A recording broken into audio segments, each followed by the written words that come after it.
South ఇండియాలోనే అతి తక్కువ ధరలకి రత్నాలను అందించే ఏకైక సంస్థ 6JVR. నమస్తే, welcome to Suman TV news. నేను మీ సాయి.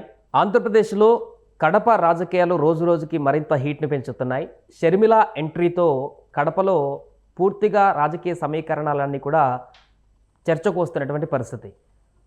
వాదోపవాదాలతో విమర్శలతో అటు వైసీపీ షర్మిల మధ్య తీవ్ర స్థాయిలో అక్కడ రోజుకొక రాజకీయ వేడైతే కొనసాగుతుంది. ప్రస్తుతం షర్మిల పులివెందులకు కూడా అడుగుపెట్టి అక్కడ కూడా తన పదునైనటువంటి మాటలతో ప్రచారాన్ని కొనసాగిస్తున్నారు. అదేవిధంగా కడప ఎంపీ సీటుకు సంబంధించి కూడా ఇలాంటి షర్మిల దూకుడును చూసి ఎంపీ సీటుకు సంబంధించి కూడా మార్పు చేర్పులు ఉంటాయేమో అనేటువంటి ఒక ప్రశ్న కూడా తలెత్తుతుంది. దీనికి సంబంధించి మనం మాట్లాడదాం. మనతో పాటు Suman TV news chief editor Keshav గారు ఉన్నారు. సార్ నమస్తే. సో కడప రాజకీయాలను ఎలా చూడొచ్చు అంటారు సార్? షర్మిల ఎంట్రీ, సునీత వాదోపవాదాలు, ఆమె మాట్లాడుతున్నటువంటి తీరు, షర్మిల చేస్తున్నటువంటి విమర్శలు, కౌంటర్గా వైసీపీ చేస్తున్న విమర్శలు, తాజాగా పులివెందులలో తన తండ్రి నియోజకవర్గమైనటువంటి గతంలో అక్కడ కూడా ప్రచారం మొదలుపెట్టడం ఎలా చూడొచ్చు అంటారు? కడపలో ఒక రకంగా వన్ సైడ్ ఉంటుంది అనుకున్నారు అందరూ కూడా. వైఎస్ఆర్సీపీకి వైఎస్ ఫ్యామిలీకి ఉన్నటువంటి పట్టు ఇవన్నీ దృష్టిలో పెట్టుకొని చూస్తే అది వన్ సైడ్ ఉండొచ్చు. తెలుగుదేశం అంటే విపక్ష కూటమి అంత బలంగా అక్కడ పోటీని ఇవ్వలేకపోవచ్చు అనేటువంటి అభిప్రాయం ఉండేది మొన్నటి వరకు. కానీ ఇప్పుడు షర్మిల ఎంట్రీ తర్వాత కాంగ్రెస్ పార్టీ నుంచి ఆమె రాజకీయం మొదలుపెట్టిన తర్వాత జరిగినటువంటి పరిణామాలు కొంత ఇబ్బందికరమైనటువంటి పరిణామాలుగా కనిపిస్తున్నాయి. అలానే డిఎల్ రవీంద్రారెడ్డి లాంటి నాయకులు కూడా అటు విపక్ష కూటమికి మద్దతు పలుకుతూ చేసినటువంటి స్టేట్మెంట్స్ ఇవన్నీ కూడా కడప రాజకీయాల్లో కొన్ని హైలైట్స్గా మనం చూడాల్సి ఉంటుంది. ఇప్పుడు షర్మిల నేరుగా సొంత గడ్డ పులివెందుల్లోనే ప్రచారాన్ని మొదలుపెట్టారు. పులివెందుల్లో ఒకవైపు హంతకుడు, మరొక వైపు రాజశేఖర రెడ్డి బిడ్డనైనా నేను, మీరు ఎవరినో డిసైడ్ చేయండి అంటున్నారు. ఇది ఖచ్చితంగా అధికార పార్టీని ఇబ్బంది పెట్టేటువంటి స్టేట్మెంట్. ఇద్దరు అక్కా చెల్లెళ్ళు ఇద్దరు కూడా, అంటే సునీత అలానే షర్మిల ఇద్దరు కూడా ఒకే వేదిక పైన ఆ రథం పైన వెళుతూ ప్రతి ఊరు వెళుతున్నారు. రాజశేఖర రెడ్డి గారికి, వివేకానంద రెడ్డి గారికి అక్కడ ఉన్నటువంటి నియోజకవర్గాలు, ఇటు జమ్మలమడుగు కావచ్చు, అలానే వేంపల్లి కావచ్చు, ఈ నియోజకవర్గాలన్నింటిలో కూడా ఆ ప్రాంతాలు ఆ ఊళ్ళన్నింటిలో కూడా ఇంటింటికి వెళ్ళి చెప్పేటువంటి ప్రయత్నం చేస్తున్నారు. కాబట్టి ఒక టఫ్ సిచ్యుయేషన్ కింద మనం చూడాల్సి ఉంటుంది. ఏం జరిగింది అనేది కడప ప్రజలందరికీ తెలుసని జగన్మోహన్ రెడ్డి గారే చెప్పారు. కాబట్టి కడప ప్రజలు ఏం జడ్జిమెంట్ ఇస్తారనే ఆసక్తి కూడా ఇప్పుడు తెలుగు రాష్ట్రాల్లో, రెండు తెలుగు రాష్ట్రాల్లో కూడా ఆసక్తి రేకెత్తేటువంటి అవకాశం కడప రాజకీయం నుంచి వస్తున్నటువంటి ఫీలర్స్ నుంచి మనం అర్థం చేసుకోవాల్సి ఉంటుంది. ఇలాంటి పరిస్థితుల్లో సీఎం జగన్ కూడా కడప ఎంపీ స్థానానికి సంబంధించి కొంత సమాలోచనలు చేస్తున్నారు అనేటువంటి ఒక వార్త వినిపిస్తుంది. అవినాష్ పైన షర్మిల నేరుగా చేస్తున్నటువంటి ఈ యొక్క ఆరోపణలతో కొంత నష్టం జరిగేటువంటి అవకాశం ఉందనేటువంటిది దాన్ని భావించి స్థానం మారుస్తారా? అలాంటి ఆప్షన్ ఏమైనా ఉందా? అంటే ఒకటి, జగన్మోహన్ రెడ్డి గారి ఆలోచన విధానానికి కొంతమంది ఇస్తున్నటువంటి నిర్వచనం ఏంటంటే ఆయన వెనక్కి తీసుకోరు, మార్చరు, మడమ తిప్పరు, ఇవన్నీ చాలా యూటర్న్లు జరిగినాయి ఈ 5 ఏళ్ల కాలంలో. చాలా నిర్ణయాల్లో ఒక అడుగు వెనక్కి వేయడం అంటే అదేం పెద్ద నేరం కాదు. అది వేసిన తర్వాత ఊబున్నగానే పడతామంటే ఇక అది కర్మ అనుకుంటారు. అంటే ఇప్పుడు ఇక్కడ ఉన్నటువంటి పరిస్థితుల్లో ఏంటంటే ఈ ఇష్యూ పార్టీ పరంగా, కుటుంబ ప్రతిష్ట పరంగా కూడా కొంత ఇబ్బందికరమైనటువంటి ఇష్యూ. ప్లస్ షర్మిల మాట్లాడుతున్నటువంటి మాట, నిన్న మొన్నటి వరకు వాళ్ళ కుటుంబంలోనే వాళ్ళతోనే కలిసి ఉన్నటువంటి వ్యక్తి ఈరోజు మాట్లాడుతూ ఈ సీటు వల్లనే జరిగింది అనేది సర్టిఫై చేస్తున్నట్టు లెక్క. కాబట్టి దాన్ని దిద్దుకునేటువంటి ప్రయత్నం రాజశేఖర రెడ్డి గారు టైంలో గతంలో జరిగినటువంటి మిస్టేక్స్ ఆయన ఎట్లా తిప్పుకున్నారో ఇప్పుడు జగన్మోహన్ రెడ్డి గారు కూడా అలా చేసుకునేటువంటి అవకాశం ఉంటుంది. ప్లస్ ఏదో అభ్యర్థిని మార్చాలనే దాని మీద కూడా ఒక డిస్కషన్ అనేది, ఇది ఒకటే కాదు, ఒక 10-15 అసెంబ్లీ సీట్లలో అభ్యర్థులు మార్చాల్సినటువంటి అవసరం ఉంది అనేటువంటి అభిప్రాయానికి జగన్మోహన్ రెడ్డి గారు వచ్చారు. ఇప్పుడు జగన్మోహన్ రెడ్డి గారే లాస్ట్ టైం గెలిచిన 151 మందిని ఆయనే సెలెక్ట్ చేశారు కదా, గెలిచారని ప్రూవ్ అయింది కదా. మళ్ళీ ఎందుకు ఒక 70 మందిని అటు ఇటుగా మార్చాల్సి వచ్చింది? అసలు 32 మందికి అసలు టికెట్లే ఇవ్వకుండా పక్కన ఎందుకు పెట్టాల్సి వచ్చింది?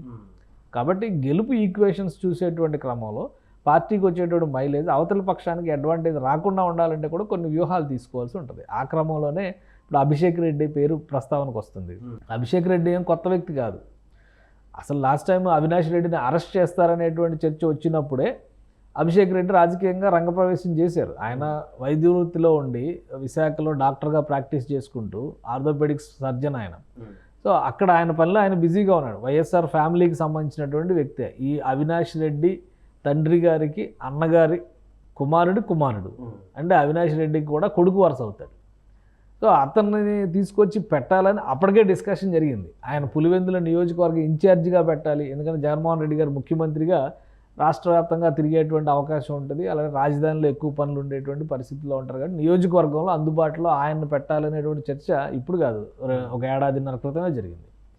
సో ఇవన్నీ ఇప్పుడు జరుగుతున్నటువంటి పరిణామాలన్నీ చూసిన తర్వాత వైఎస్ఆర్ ఫ్యామిలీలో వచ్చినటువంటి ఈ చీలిక వలన ప్రతిపక్షాలు లాభపడకూడదు అనేటువంటి ఉద్దేశంతో ఒక మార్పు చేయాలని ఆలోచన చేస్తున్నట్టుగా ఒక సమాచారం వచ్చింది. బట్ అది ఎంతవరకు నిజమవుతుందో చూడాలి. ఎందుకంటే ఇంకో 3-4 ఎంపీ సీట్లలో కూడా మార్పు తప్పదు అంటున్నారు. అక్కడ ఉన్నటువంటి బలాబలాలు రీచే కానీ ప్రత్యర్థుల్ని దృష్టిలో పెట్టుకొని మార్చాల్సినటువంటి ఈక్వేషన్స్ రీచే కానీ ఇంకో 3-4 చోట్ల ఎంపీ సీట్లు మార్చొచ్చు, ఒక 10 చోట్ల అసెంబ్లీ సీట్లు మార్చొచ్చు అని. కాబట్టి కడపను కూడా అందులో మినహాయింపుగా చూడాల్సినటువంటి అవసరం ఏమీ లేదు. ఇప్పుడు అవినాష్ రెడ్డి గారు దోష నిర్దోష అనేది కోర్టులు నిర్ణయిస్తాయి, చట్టపరంగా చూసుకునేటువంటి అంశం అది. ఇక్కడ ప్రజాస్వామ్యంలో ఓటు అనేది, ఎన్నికల ప్రక్రియ అనేది చాలా కీలకమైనటువంటి అంశం. ఇక్కడ ఒకవేళ ప్రతికూలత ఎదురైంది అనుకో, ఆ సమస్య ఇంకా పెద్దది కదా. ఒకవేళ జగన్మోహన్ రెడ్డి గారు ప్రభుత్వం ఓడిపోయింది అనుకుందాం, కూటమి ప్రభుత్వం వచ్చింది అనుకుందాం, రేపు సిబిఐ ఎంక్వైరీ అంటే ఇప్పుడు సిబిఐ ఎంక్వైరీ నడుస్తున్నా కానీ అసలు సిబిఐ కూడా ఆయన అరెస్ట్ చేసేటువంటి పరిస్థితుల్లోకి వెళ్ళలేదనేదే కదా వీళ్ళు చేస్తున్నటువంటి విమర్శ. 5 ఏళ్లుగా ఆయన యథేచ్ఛగా తిరుగుతున్నారు, కానీ నేరస్తుడు అని చెప్పడానికి కావాల్సిన ఆధారాలు పకడ్బందీగా ఉన్నాయి. అధికారాన్ని అడ్డం పెట్టుకొని మా అన్నయ్య సహకరిస్తున్నాను కదా వాళ్ళు చేస్తున్న విమర్శ, కాబట్టి దానికి మద్దతు ఇచ్చినట్టు అవుతుంది కదా. కాబట్టి మార్పులు చేర్పులు ఏమైనా చేయాల్సినటువంటి పరిస్థితి వస్తే కడప పార్లమెంట్ సీట్ ఏమి మినహాయింపు కాదు, మార్చడానికి అవకాశం ఉండొచ్చు. అవినాష్ రెడ్డిని మార్చినంత మాత్రాన ఆయన దోషి అయిపోతారనుకోవడం పొరపాటు, అది చట్ట ప్రకారం జరగాల్సినటువంటి ప్రక్రియ. ఇంకొక విషయం ఏంటంటే కుటుంబ పరంగా ఒక రకమైనటువంటి స్పర్ధ నడుస్తుంది. ఇప్పుడు వైఎస్ ఫ్యామిలీలోనే 2 రకాల కుటుంబాలు ఉన్నాయనేటువంటి విషయం ఈ మధ్యకాలంలోనే ప్రజలకు తెలిసింది. ఇప్పుడు వైఎస్ఆర్ ఫ్యామిలీ అనగానే అంతా ఒకటే అనేది రాజశేఖర రెడ్డి గారు ఉన్నంత వరకు అందరూ భావించినటువంటిది. కానీ ఇప్పుడు వైఎస్ఆర్ ఫ్యామిలీలో 2 వర్గాలు ఉన్నాయి. సో దానిలో మరింత చీలిక వర్గంగా ఇప్పుడు షర్మిలను కానీ సునీతను కానీ చూడాల్సినటువంటి పరిస్థితి వచ్చింది. సో జనం ఎటువైపు ఉంటారు అనేటువంటి చర్చ కంటే ముందు వైఎస్ఆర్ ఫ్యామిలీలో ఉన్నటువంటి ఐక్యతని చాటుకోవాల్సినటువంటి అవసరం ఉంది. కుటుంబం ఇప్పుడు అవినాష్ రెడ్డిని కనుక ముందే ఉంచితే కుటుంబానికి సంబంధించినటువంటి చర్చ మరింత ఎక్కువ ప్రజల్లోకి వెళ్ళేటువంటి అవకాశం ఉంటుందని జగన్మోహన్ రెడ్డి గారు కూడా భావించవచ్చు. సో ఈ క్రమంలో ప్రత్యామ్నాయ ఏర్పాట్లలో భాగంగా చూడొచ్చు. అయితే ఒకటి, ఈ విషయంలో వైఎస్ షర్మిలని ఒక రకంగా ఆమె కాంగ్రెస్ పార్టీకి జవసత్వాలు తీసుకురావడంలో కీలక పాత్ర పోషిస్తుందన్న విషయాన్ని అర్థం చేసుకోవాలి. రాయలసీమలో ప్రధానంగా వైఎస్ఆర్సీపీకి పట్టుంది రాయలసీమలో అనేటువంటి అభిప్రాయం అందరికీ తెలిసిందే. లాస్ట్ టైం ఓడిపోయినటువంటి సందర్భంలో కూడా ఎక్కువ సీట్లు రాయలసీమలోనే గెలుచుకోగలిగింది వైఎస్ఆర్ కాంగ్రెస్ పార్టీ. ఇప్పుడు షర్మిల ఎంట్రీ వలన ఆ ప్రతిష్టకి, ఆ పట్టుకి భంగం కలుగుద్దేమో అనేటువంటి ఆందోళన జగన్మోహన్ రెడ్డి గారికి కూడా ఉండొచ్చు. అది ఒక కడప జిల్లాకే పరిమితం అవుతుందా? ఇప్పుడు కొన్ని సర్వేల్లో చూస్తే కడప, కర్నూలు జిల్లాల్లోనే కొంచెం గట్టి పోటీ ఉండేటువంటి విపక్షాలు బలపడుతున్నటువంటి పరిస్థితి వస్తుంది అనేది కొన్ని సర్వేలను బట్టి అర్థమవుతుంది. సో ఈ లెక్కలన్నీ వేసుకున్న తర్వాత సొంత ఇల్లు చక్కదిద్దుకోవడం తప్పేం కాదు కాబట్టి జగన్మోహన్ రెడ్డి గారు దిద్దుబాటు చర్యల్లో భాగంగా మార్పులు చేర్పులకు శ్రీకారం చుట్టినా ఆశ్చర్యపోవాల్సినటువంటి అవసరం. ఒకవేళ కడప స్థానం మార్చేటువంటి ఆప్షన్ ఏమన్నా చూస్తే వైసీపీ షర్మిల చేస్తున్నటువంటి కౌంటర్లకు ఇంకా పూర్తిగా వాళ్ళు చేసినటువంటి ప్రచారానికి ఇంకా బలం చేకూరినట్టు అవ్వదంటారా? అంటే బలం ఏ విధంగా చేకూరినట్టు? ఇప్పుడు నేను ఇందాక అంటుంది అదే, అవినాష్ రెడ్డి ఆ కేసులో దోష నిర్దోష అనేది తేల్చాల్సింది షర్మిల కాదు, కోర్టులు తేలుస్తాయి. కోర్టులో ఇప్పటివరకు జరిగినటువంటి ఆర్గ్యుమెంట్స్ కానీ, పెట్టినటువంటి డాక్యుమెంట్స్ కానీ, అక్కడ జరిగినటువంటి సంఘటనకి సంబంధించినటువంటి ఆధారాలు కానీ చూడాలి. నేర నిరూపణ చేసేటువంటి ఆధారాలుగా అయితే కొన్ని ప్రశ్నలు ఉన్నాయి, సమాధానం చెప్పాల్సినటువంటి కొన్ని ప్రశ్నలు ఉన్నాయి కాబట్టి ఆ ప్రశ్నలపైన కొన్ని అనుమానాలు ఉన్నాయి కాబట్టి ఆ అనుమానాలని అవతల పక్షం తమకు అనుకూలంగా చెప్తుంది, ఈ పక్షం తమకు అనుకూలంగా చెప్పుకుంటుంది. సో ఈ క్లారిఫికేషన్స్ అన్ని ఇవ్వాల్సింది కోర్టులు. ఆయన పోటీ నుంచి తప్పించినంత మాత్రానో, పక్కకు జరిపినంత మాత్రానో నష్టం జరిగిపోతుంది అనుకోవడం అనేది అవివేకం. అయితే షర్మిల రైజ్ చేస్తున్నటువంటి అంశాలు ఎందుకని చర్చకి ఎక్కువ ఆస్కారం కల్పిస్తున్నాయంటే, ఆమె సొంత అదే జగన్మోహన్ రెడ్డి గారిని అధికారంలోకి తీసుకురావడానికి కీలక పాత్ర పోషించినటువంటి వ్యక్తి. ఆమె చేసినటువంటి పాదయాత్ర దగ్గర నుంచి ఆమె కుటుంబం, ఇప్పుడు ఆమె తల్లి గారిని అడగాలి, జగన్మోహన్ రెడ్డి గారిని ఆశీర్వదించారు అధికారంలోకి మళ్ళీ రావాలని, షర్మిల గారిని ఆశీర్వదించారు నువ్వు అనుకున్నది సాధించాలనో, లేదంటే కడపలో గెలవాలనో, లేదా పీసీసీ చీఫ్గా విజయం సాధించాలని ఏదో చెప్పారు కదా. సో అంటే ఆమెకు తెలియదా? ఆమెకేమో 2 పిల్లల పైన అంత అపేక్ష ఉండొచ్చు, కానీ రాష్ట్రంలో ఒక సమస్య ఇంత పెద్ద చర్చకి కారణమవుతున్నటువంటి అంశానికి సమాధానం కనుక్కోవాలనేటువంటి ఆలోచన ప్రజల్లో కూడా ఉంటుంది కదా. కాబట్టి ఇవన్నీ కూడా కోర్టులు డిసైడ్ చేయాల్సినటువంటి అంశాలు. రాజకీయంగా చేసేటువంటి విమర్శలు రాజకీయంగా మాత్రమే ఉంటాయి. ఇప్పుడు రాజకీయంగా గెలవడం అనేది జగన్మోహన్ రెడ్డి గారికి ప్రాధాన్యమైనప్పుడు షర్మిల చేస్తున్నటువంటి ఈ వీధి యాత్ర వల్ల నష్టం ఎక్కువ జరుగుతుంది. సొంత ఇలాకాలో తిరుగుతున్నారు కదా. పులివెందులలో తెలుగుదేశం పార్టీ కూటమి నాయకులు కూడా అంత ఇదిగా తిరుగుతున్నటువంటి పరిస్థితి లేదు. సో అంత బలంగా క్యాన్వాసింగ్ చేస్తున్న ఎందుకు అంటే ఆ కుటుంబం నుంచి వచ్చిన వ్యక్తి కాబట్టి ఆ కుటుంబానికి పట్టున్నటువంటి ప్రాంతాలు తెలుసు, ఆ కుటుంబానికి ఆలంబనంగా నిలిచినటువంటి కుటుంబాలు తెలుసు. సో వాళ్ళందరినీ కలుపుకుని వెళ్ళేటువంటి ప్రయత్నం చేస్తే రేపు జగన్మోహన్ రెడ్డి గారి బలం సగం అవ్వచ్చు, అవుద్దని కాదు అవ్వచ్చు, అయ్యే అవకాశాలు ఉండొచ్చు. ఇప్పుడు కాకపోతే కాంగ్రెస్ పార్టీ చెప్పినట్టుగా 2028-29 నాటికి మేము బలపడతాం అంటున్నారు. సో అప్పుడు మరొక ప్రత్యామ్నాయంగా షర్మిల కనిపించవచ్చు కదా. సో ఈ సమస్యలన్నీ ఇచ్చేటువంటి అవకాశం లేకుండా ఉండాలంటే పరిష్కార మార్గం, ప్రత్యామ్నాయ మార్గం జగన్మోహన్ రెడ్డి కూడా అనుసరించాల్సినటువంటి పరిస్థితి ఉంటుంది. ఆ విధంగా ఒక ఆలోచన చేసే అవకాశం ఉండొచ్చు. అది జరిగితే రాజకీయాల్లో ఏదైనా జరగదు. రాజకీయాల్లో ఇది జరగదని అనడానికి లేదు కదా. మొన్నటి వరకు తిట్టుకున్న వాళ్ళు కూడా కలిసి పనిచేస్తున్నారు కదా.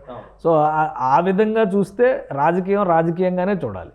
ఆ క్రమంలో షర్మిల చేస్తున్నటువంటి పోరాటం కాంగ్రెస్ పార్టీకి ఊపిరినిస్తుందా, వైఎస్ఆర్ కుటుంబాన్ని చీలిక దిశగా నడిపిస్తుందా? ఇది ప్రజల ముందర ఉన్నటువంటి ప్రశ్న. ఒకవేళ కడప పార్లమెంటు స్థానంలో షర్మిల నిలబడితే ఎవరికి ఓటు వేయాలనుకునేటువంటి క్రమంలో ఈ ఆరోపణలు వీటన్నిటి నేపథ్యంలో అవినాష్ కంటే షర్మిల వైపు ఎక్కువ మొగ్గు చూపిస్తే ఆ ఓటమి ఇంకా ఘోరమైన పరాభవం కదా ఒకవేళ షర్మిల గెలిస్తే. సో అవన్నీ అవకాశాలు ఇవ్వకూడదు అనుకుంటే ప్రత్యామ్నాయాలు ఆలోచించవచ్చు, తప్పులేదు కదా. ఆలోచించడమే నేరం అనుకుంటే అది నేరం. Right sir. సో మొత్తానికి అది కడపలో ప్రస్తుతం షర్మిల ఎంట్రీ తోటి అక్కడ రాజకీయం కూడా రోజు రోజుకు మరింత హీట్ని పెంచుతుంది. నేరుగా పులివెందుల నియోజకవర్గంలోనే అక్కడ ప్రచారం చేస్తూ షర్మిల తన యొక్క ప్రచార క్యాంపెయిన్ని విస్తృతం చేస్తున్నారు. అలాగే కడప ఎంపీ స్థానానికి సంబంధించి కూడా షర్మిల దూకుడికి పూర్తి స్థాయిలో దానికి సంబంధించినటువంటి వ్యూహాలు రచిస్తూ వైసీపీ అధిష్టానం కూడా ముందడుగు వేయబోతున్నట్టుగా కనపడుతుంది. సుమన్ టీవీలో మీ పర్సనల్ అండ్ బిజినెస్ ప్రమోషన్స్ కోసం కింది నెంబర్కి కాంటాక్ట్ చేయండి.